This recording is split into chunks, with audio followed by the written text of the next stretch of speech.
नमस्कार, मैं उर्वशी नेवड़ेकर। आप देख रहे पुलिस ऑफ इंडिया न्यूज़। सूरत में स्कूल संचालक से बर्बरता के मामले पर आरटीआई एक्टिविस्ट ने बड़ा बयान दिया है।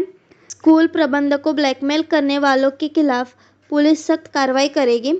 शिक्षा मंत्री ने अन्य स्कूल संचालकों से अपील की, अगर कोई आपको ब्लैकमेल कर रहा है तो शिक्षा विभाग के अधिकारियों से शिकायत करें। ऐसे लोगों पर शिक्षा विभाग सख्त कार्रवाई करेगी। स्कूल संचालक को ब्लैकमेल नहीं किया जा सकता। वडोदरा के हरणी लेक जोन नाव हादसे पर दुखद जताया। पुलिस पूरे मामले की जांच कर रही है। प्रधानमंत्री नरेंद्र मोदी का छात्रों के साथ परीक्षा पर चर्चा कार्यक्रम।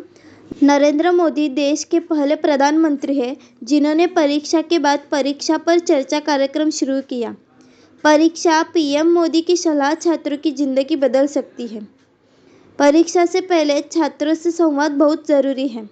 बाइट प्रफुल्ल पंसेरिया, शिक्षा मंत्री, गुजरात।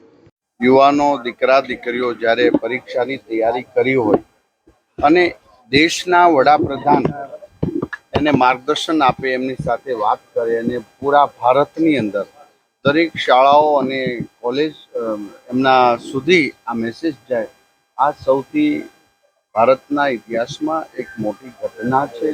ગયા વર્ષે પણ એને આગલા વર્ષે પણ હતું। આ સમય એવો છે કે વિદ્યાર્થીઓને એક નાની એવી ટિપ્સ મળે, આ સમયે વિદ્યાર્થીને એક સરસ માર્ગદર્શન મળે અને આત્મવિશ્વાસ એમનો ખીલે, એ હેતુસર વિદ્યાર્થીઓમાં એક પોઝિટિવ ઉર્જાનું નિર્માણ થાય, પોઝિટિવ વાતાવરણ ઉદ્ભવે। તું કર્મ કર, ફળની આશા ન રાખ, એક સામાન્ય શબ્દ માણસને ઊભો કરતો હોય છે।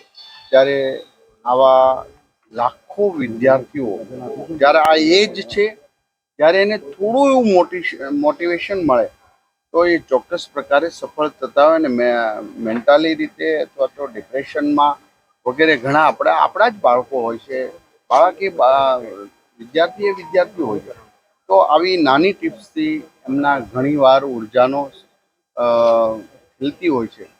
ત્યારે નરેન્દ્રભાઈ મોદી સાહેબના આ કાર્યક્રમની અંદર પૂરા ગુજરાત અને બધી જ જગ્યા પર મંત્રીશ્રીથી લઈને તમામ મુખ્ય અધિકારી, સાંસદ, એમપી, એમએલએ બધા જ લોકો જે તે સ્થળ ઉપર ગયા છે અને આ કાર્યક્રમની અંદર હાજરી આપી છે। આજે હું વડોદરામાં આ શાળા આ કાર્યક્રમની અંદર હું હાજર રહેતા ગર્વ અનુભવું છું, કારણ કે વડોદરા એક શૈક્ષણિક નગરી છે, એક સંસ્કારી નગરી। અહીંયાથી ઘણા મહાનુભાવોના જન્મ તો નહીં પણ એમના એજ્યુકેશન લીધા છે। એ નગરીના તમામ સારસ્વત મિત્રોને વંદન કરું। સર, એક ઘટના તમારા સુરતની જ છે, જેમાં ગઈકાલે જે આરટી એક્ટિવિસ્ટ દ્વારા એક મોટા સ્કૂલના સંચાલક પાસે 68 લાખ રૂપિયાનો તોડ કરવાનો મામલો સામે આવ્યો છે। એમાં આપે પોતે ઇન્ટરેસ્ટ લઈને इस वीडियो को लाइक करें, हमारे चैनल को सब्सक्राइब कर बेल आइकन जरूर प्रेस करें।